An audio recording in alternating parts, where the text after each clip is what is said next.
ضرورت نہیں چھیڑخانی کرنے کی. قرآن پر تم نے انگلیاں اٹھائی تو ہم بتاتے ہیں دہشت کا لفظ کہاں کہاں آیا ہے. قرآن نے کہا ہم تمہارا رعب ان کے دلوں میں ڈالیں گے, اور تم کہہ رہے ہو تمہاری کتاب میں ہے دہشت والی آگ سے ہم سب کو جلائیں گے. آیت نمبر 2, دوسری آیت, اچھا, جس میں اللہ تعالیٰ نے یہ فرمایا ہے وَاقْتُلُوهُمْ حَيْثُ ثَقِفْتُمُوهُمْ, بلکہ یہ آیت سنیں, یا ایھا الذین آمنوا انما المشرکون نجس. اللہ نے فرمایا اے ایمان والو بے شک مشرکین نجس ہیں. کیا ہے؟ ناپاک ہیں, نجس ہیں. تو یہ کہتے ہیں دیکھو ہم سب کو تو ناپاک کہہ دیا ہے, نجس کہہ دیا ہے, قرآن کہتا ہے کہ نجس ہے. یہ باتیں میں ان سب سے کہوں گا جو اپنی اپنی کنڈلیاں لے کر کے لوگوں کو گمراہ کرتے ہیں, ویڈیو بناتے ہیں, فیس بک پہ ڈالتے ہیں, اور بیچارے بھولے بھالے ہندوؤں کو مورکھ بناتے ہیں, بیوقوف بناتے ہیں. اس میں بڑے پیمانے پر وہ کیا نام ہے کلشریشٹھ, اور دوسرا یہ جو پاکھنڈی تھا جو گوفے میں بیٹھ کے بھوکتا ہے, یہ قرآن کے متعلق جو باتیں کرتے ہیں سنیں. وہ اپنے لوگوں سے کہتے ہیں قرآن کہہ رہا ہے بے شک مشرکین, مشرکین کا مطلب آئیڈل ورشپرز, جو خدا کے علاوہ دوسرے کو پوجا کرتے ہیں, نجس ہے. قرآن ایسا کیسے کہہ رہا ہے؟ سنو, Bhagavad Gita chapter number 3 verse number 12 میں کیا کہا گیا ہے. اس میں کہا جا رہا ہے بھگوت گیتا میں, شریمد بھگوت گیتا کہتے ہیں, یہ بھگوت گیتا کے اکثر جو شلوک ہیں وہ کرشنا نے ارجن کو جو بتائے, یہ ہندو اگر سنیں گے تو اس کو سمجھیں گے, وہ ایکسپٹ کریں گے. بے غرض خدمت کرنے سے دیوتا تم کو تمہارے مانگے بغیر تمہاری پسند کے سامان دیں گے. بغیر کسی غرض کے تم خدمت کرو گے تو تمہارے دیوتا بغیر مانگے تمہیں بہت سارے انعامات دیں گے. اور اگر کوئی دیوتاؤں کی دی ہوئی نعمتوں کو دیوتاؤں کو نہیں دے گا, یعنی چڑھائے گا نہیں, چڑھاوے گا نہیں, اور خود مزہ لے گا, تو بھگوت گیتا میں کیا کہہ رہا ہے, وہ دنیا کے بڑے چور ہیں, وہ یقیناً چور ہوں گے. ارے ہم مشرکین کو نجس قرآن نے کہا اور تم چور کہہ رہے ہو پورے لوگوں کو. پوری دنیا کے لوگ سب چور ہیں. آپ چڑھاتے ہیں, سب چور ہیں. جو نہیں چڑھاتا, عیسائی نہیں چڑھاتے بھگوانوں کو, چور ہو گئے. یہودی نہیں چڑھاتے, وہ چور ہیں. بہت سارے لوگ چور ہیں. اس شلوک کے اس ورس کے اعتبار سے یہ کوٹ کر کے بتاتے ہیں کہ قرآن خالی مشرکین کو نجس کہہ رہا ہے, نجس کہہ رہا ہے, اور تم جو پوری دنیا کو چور کہہ رہے ہو یہ کون بتائے گا؟ قرآن پاک جس کانٹیسٹ میں کہہ رہا ہے, جو وہاں کے حالات تھے کس اعتبار سے, وہ کسی اور وقت میں کہوں گا. دیکھیں حقیقت یہ ہے کہ قرآن کی یہ آیتیں جو سورہ توبہ کی اکثر آیتیں ہیں جس پر ان کو اعتراض ہے, سورہ توبہ مدینے میں نازل ہوئی, مدنی سورہ ہے, اور اس میں جہاد کا حکم آیا اور مارنے کا جو حکم آیا وہ کن کے لیے تھا؟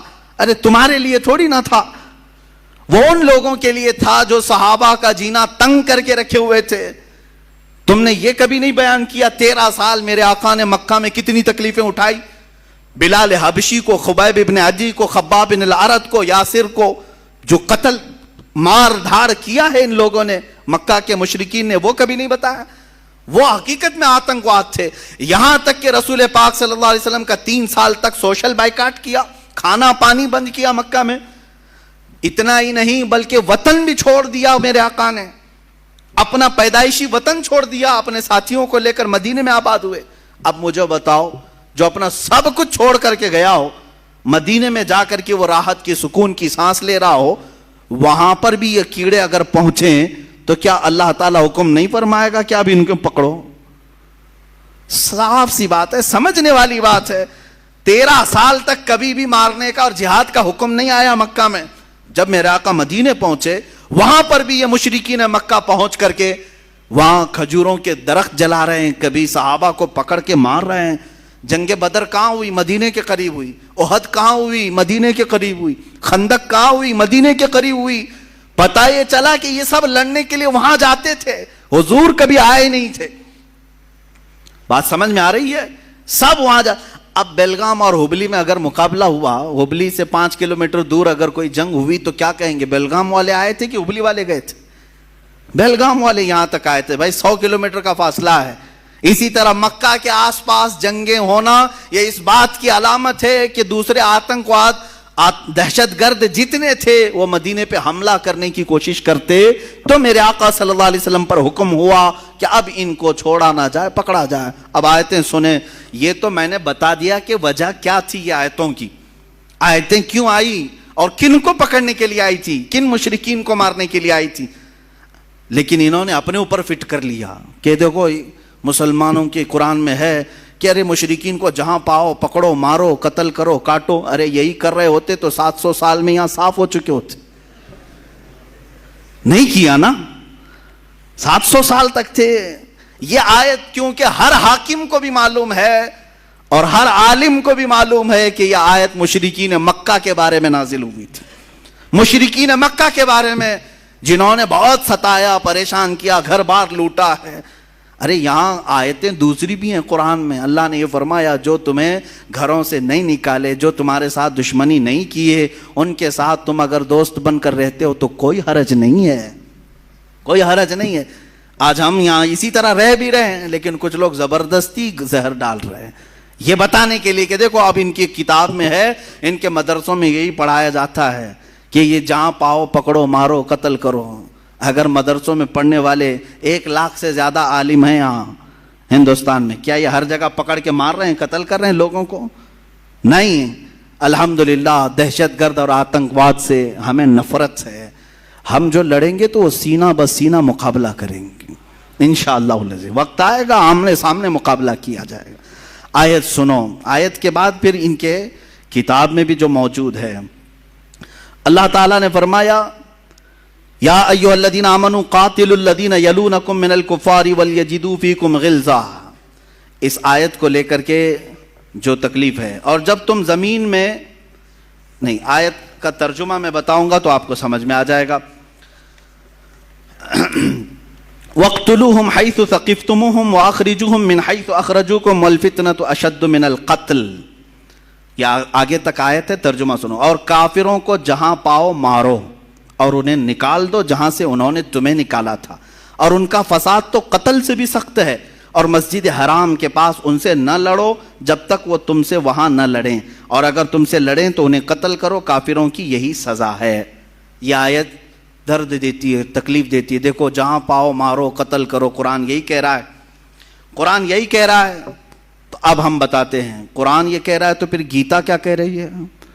Shrimad Bhagavad Gita chapter 4 verse number 78، اس میں یہ کہا جا رہا ہے سادھوؤں، کرشنا جو ہے وہ کہتے ہیں کہ میں کب کب آتا ہوں سنو، کہتے ہیں سادھوؤں کی حفاظت کرنے کے لیے اور گنہگاروں کو نیست و نابود کرنے کے لیے اور دھرم کو قائم رکھنے کے لیے میں الگ الگ انداز میں اوتار لیتا ہوں۔ کون کہہ رہا ہے؟ کرشنا کہہ رہے ہیں، میں نیست و نابود کرنے کے لیے آتا ہوں۔ کس کو؟ جو گنہگار ہیں ان کو نیست و نابود کریں گے کرشنا جی، اور سادھوؤں کی حفاظت کریں گے، اور جو دھرم کو نہیں مانتا اس کو ختم کرنے کے لیے الگ الگ اوتار میں آئیں گے۔ یہاں نہیں مل رہا ہے تم کو کہ بھائی وہ سیدھے کرشنا جی اتر کے ختم کرنے آ رہے ہیں، تم کیا جواب دو گے؟ وہی انشاءاللہ ہم بھی بعد میں جواب دیں گے۔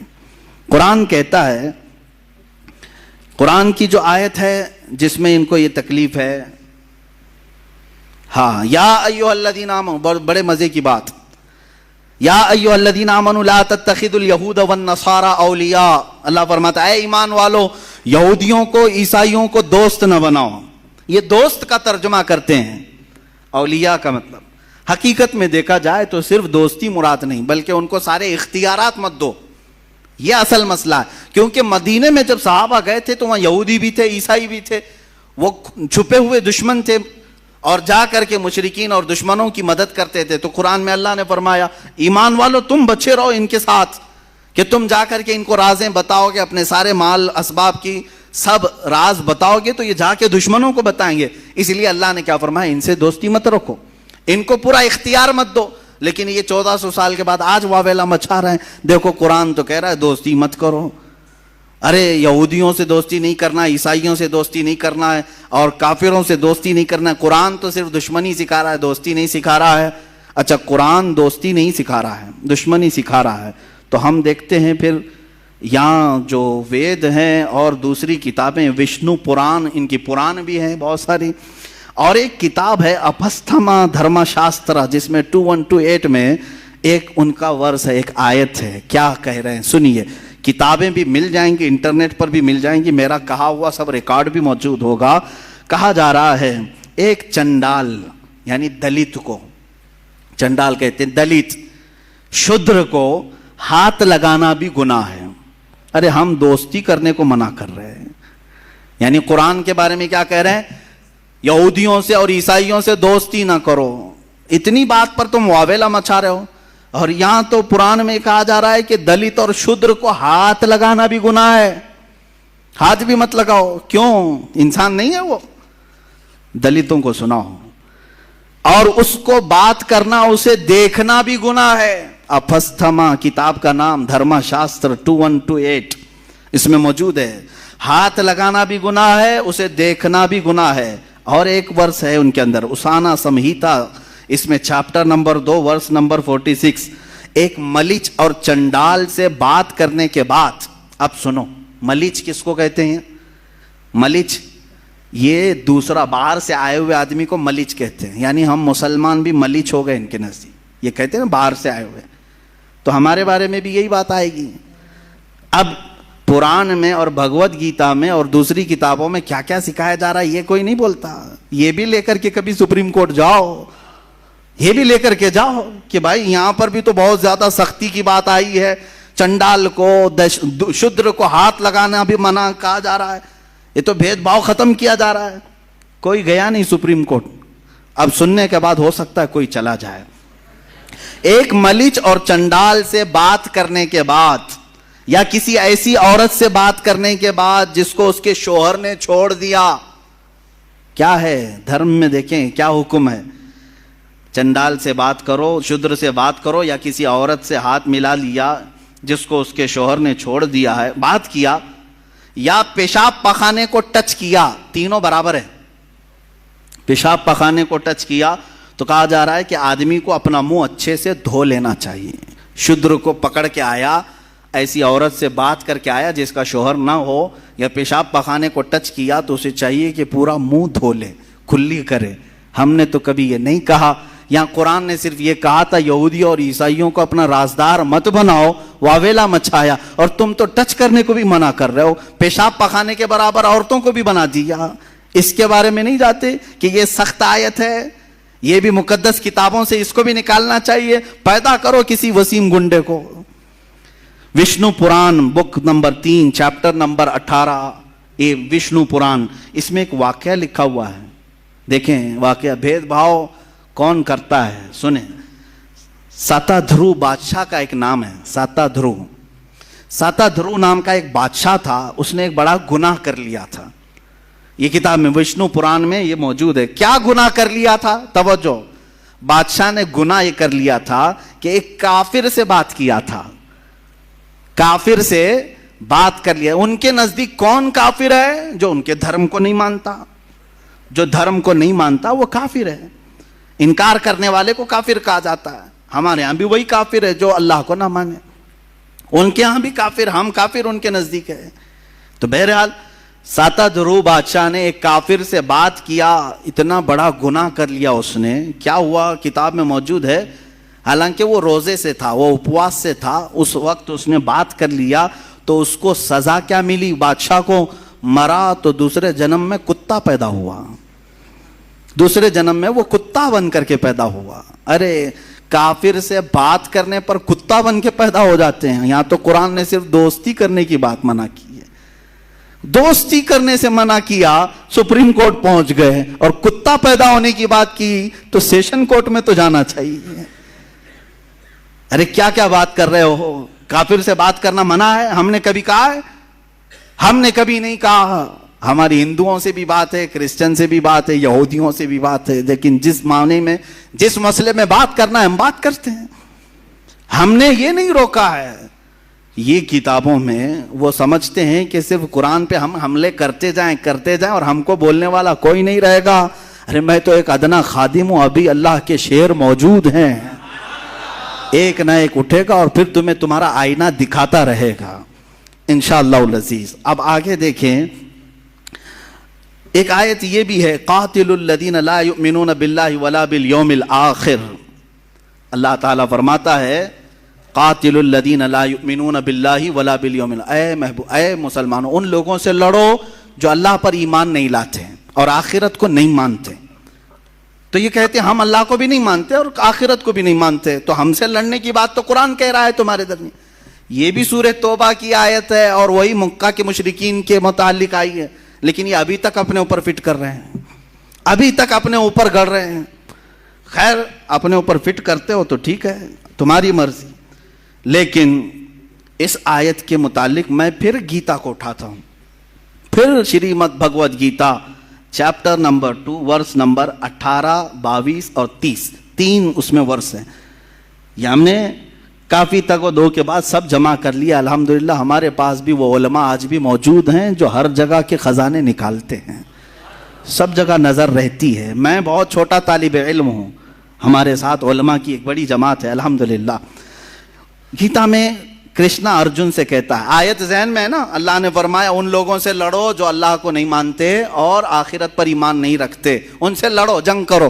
اب کرشنا ارجن سے کیا کہہ رہے ہیں سنو، کہتا ہے سارے جسم ختم ہونے والے ہیں مگر روح باقی رہنے والی ہے، اس لیے ارجن اس بات کو سمجھ کر جنگ کرو کہ جس طرح انسان پرانے کپڑے اتار کر نئے کپڑے پہن لیتا ہے، ویسے ہی روح پرانے جسم کو چھوڑ کر نئے جسم میں آ جاتی ہے۔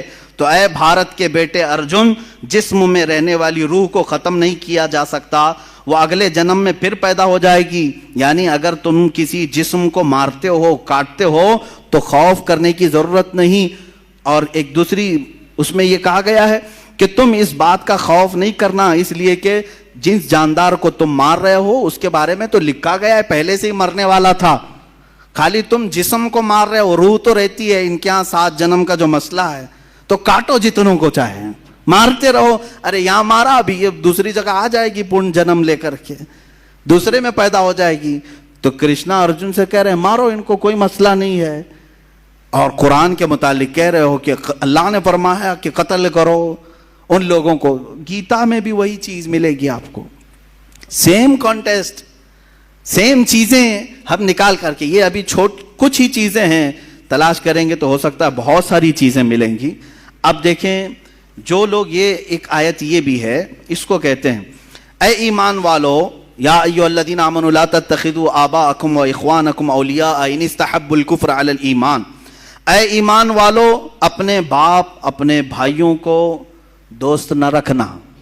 تمہارے لیے بھی حکم ہے، ہمارے لیے بھی، اپنے باپ بھائیوں کو دوست نہیں رکھنا اگر وہ ایمان چھوڑ کر کافر ہو جائیں۔ الحمدللہ ہم آج بھی یہی کریں گے، یہی کریں گے نا۔ ہاں ہمارا عقیدہ یہی ہے، نبی سے ہو جو بیگانہ اسے دل سے جدا کرتے، پدر مادر برادر جان و مال ان پر فدا کرتے، ہمارا عقیدہ یہ ہے، نبی سے جو ہو بیگانہ وہ ہمارا ہو نہیں سکتا۔ اور قرآن کہہ رہا ہے تمہارے باپ بھائی وغیرہ اگر ایمان کو چھوڑ کر کفر کو پسند کرتے ہیں تو دوست مت رکھو ان کو، ان کے ساتھ دوستی مت رکھو، ورنہ کیا ہوگا تمہارے ساتھ بھی چھیڑ چھاڑ کریں گے اور الگ معاملات ہوں گے۔ بہرحال اب گیتا میں بھی ایسا ہی کچھ ملتا ہے، chapter number 1 verse number 26 Krishna Arjun کو جنگ پہ ابھارنے کے لیے کہہ رہا ہے۔ کرشنا بھگوان ہے، ارجن جو وزیر ہے یا جو بھی ہے، جنگ کرنے کے لیے، اور ارجن جنگ نہیں کرنا چاہ رہا ہے۔ تو کرشنا جی کیا کہہ رہے ہیں، ارجن کیوں جنگ نہیں کرنا چاہ رہا تھا؟ یہ آپ پڑھیں گے بھگوت گیتا وغیرہ کے مطالعے کے بعد پتہ چلتا ہے کہ ایک جنگ ہوئی تھی پانڈووں اور گوروں کے بیچ میں۔ تو پھر ارجن نے دیکھا دونوں ٹیم میں کون ہے، اس کے دشمنوں کی ٹیم میں کون کون ہے، اس کے دونوں طرف دیکھ کر کے ارجن دیکھا ٹیم بی ہو یا ٹیم اے ہو، جو دشمنوں کی ٹیم تھی اس میں ارجن کا باپ بھی ہے، دادا بھی ہے، استاد بھی ہے، ماموں بھی ہے، بھائی بھی ہے، بیٹے بھی ہیں، دوست بھی ہیں، سسرا بھی ہے اور اچھا چاہنے والے بھی ہیں، یہ سب دشمنوں کی ٹیم میں کھڑے ہیں اور ارجن ادھر ہے۔ اور پھر اب کرشنا جی کہتے ہیں اٹھو جنگ کرو، اٹھو جنگ کرو، اس لیے کہ ان کی محبت تمہارے اوپر غالب نہ آئے، جنگ کرو۔ ارے میاں یہاں تو قرآن نے صرف باپ اور بھائی کا ذکر کیا کہ اگر وہ ایمان چھوڑ کر کفر کو اختیار کریں تو دوستی نہ کرو. اور کرشنا تو جنگ کرا رہے ہیں باپ سے بھی, دادا سے بھی, سسرے سے بھی, بیٹے سے بھی, بھائی سے بھی, استاد سے بھی, سب ہے بھگوت گیتا میں. یہ آیت نہیں نظر آئی جس میں یہ کہا گیا ہے ارجن کو کہ تم مخالفت میں اگر تمہارا باپ بھی آئے, دادا بھی آئے, بیٹا بھی آئے, بھائی بھی آئے, استاد بھی آئے, ماموں بھی آئے, سب آئے, جنگ کرو, لڑو, اٹھو. یہ چیز تو گیتا میں بھی ہے. یہ کوئی کیوں نہیں کہتا کہ یہ آیت پڑھنے کے بعد کوئی آتنکوادی بن سکتا ہے, کوئی اپنے ماموں کے خلاف ہی تلوار لے سکتا ہے اور سسرے کے خلاف پہلے لے سکتا ہے. ہاں, یہ پڑھنے کے بعد تو ایسا لگے گا ارجن کو جب سسر کے خلاف کھڑے ہونے کے لیے کرشنا جی نے کہا ہے تو پھر اس پر ہم کیوں نہیں عمل کریں, کیونکہ سسرا ہی تو لا کر کے ہمارے گھر میں رکھا ہوا ہے. آیت اور کئی آیتیں ہیں, وقت ختم ہونے آیا ہے. میں اس کو آج اس لیے آپ کے سامنے رکھا کہ تم ڈیفنس والے لیول میں نہ جاؤ, دفاع کرنے کے معاملے میں نہ جاؤ کہ قرآن نے ایسا نہیں کہا, ویسا نہیں کہا. میاں ان کی کتابوں میں بھی سیم چیزیں ہیں. وقت ہوتا تو پھر بائبل اور تورات وغیرہ ان دوسری کتابوں کو جو مقدس مانا جاتا اس سے بھی لایا جاتا, لیکن آج معاملہ یہاں پر ہندوستان میں ان کے ساتھ ہے اور یہ سمجھتے ہیں کہ ہمارے ہاں ایسا کچھ بھی نہیں ہے, صرف قرآن میں ہے, صرف قرآن میں ہے. میں نے جتنی آیتیں پڑھی قرآن کی اور اس کے مقابل میں جتنے ورس اور جتنے چیپٹر بھگوت گیتا کے, ابھی منوسمرتی کا تو حال ہی الگ ہے. منوسمرتی جو ہے یہ تو بہت خطرناک کتاب ہے, خطرناک کتاب ہے. اس کو 2-3 مرتبہ انہوں نے بدل دیا, پھر بھی ابھی بھی جا کے خطرناک ہے, ابھی بھی جا کے. اس میں جو لکھا گیا ہے یہ دیکھیں, قرآن میں ایک آیت ہے ملعونین اینما ثقفوا اخذوا وقتلوا تقتیلا, یعنی منافقوں کے بارے میں کہا ہے اللہ تعالیٰ نے کہ لعنت کیے ہوئے لوگ ہیں, جہاں ان کو پاؤ پکڑو مارو.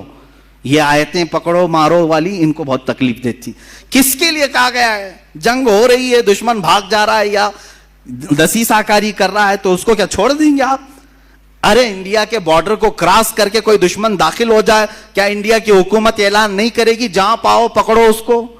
نہیں اعلان کرے گی کہ ایک بارڈر کراس کر کے گھس آیا ہے ہمارے اسٹیٹ کے اندر, جہاں ملے ارے پوسٹر بھی لگاتے ہیں, ایسی شکل والا کہیں دکھے تو فوراً پکڑو, پکڑنے کا حکم تو آتا ہے. لیکن وہ پوسٹر لے کر کے کیا ہم سب کے گھروں پہ پھرتے رہیں گے؟ ہر ایک کو پکڑنے کا گورنمنٹ نے کہہ دیا ہے, پکڑو مارو. ارے بھائی خاص آدمی کے لیے کہا ہے جو بارڈر سے گھس کر کے آیا. اسی طرح قرآن نے ان خاص لوگوں کے لیے کہا ہے جو اسلام کی جڑیں کاٹنے پر لگے تھے. تو ملعونین کا جو لفظ آیا, کہتے ہیں دیکھو لعنت کرتے ہیں قرآن میں, ہمارے اوپر لعنت کرتے ہیں. یہ تو منافقین کے لیے کی گئی ہوئی آیت ہے, لیکن پھر بھی آپ کو میں بتا دوں گیتا میں چیپٹر نمبر 16 ورس نمبر 9 میں کہتے ہیں جو لوگ گیتا کی بات نہیں مانتے وہ شیطانی لوگ ہیں. آیت ہے قرآن میں ملعونین کا لفظ آیا, لعنت کیے ہوئے ہیں, اور بھگوت گیتا میں کہا کہ جو گیتا کو نہیں مانتے وہ شیطانی لوگ ہیں.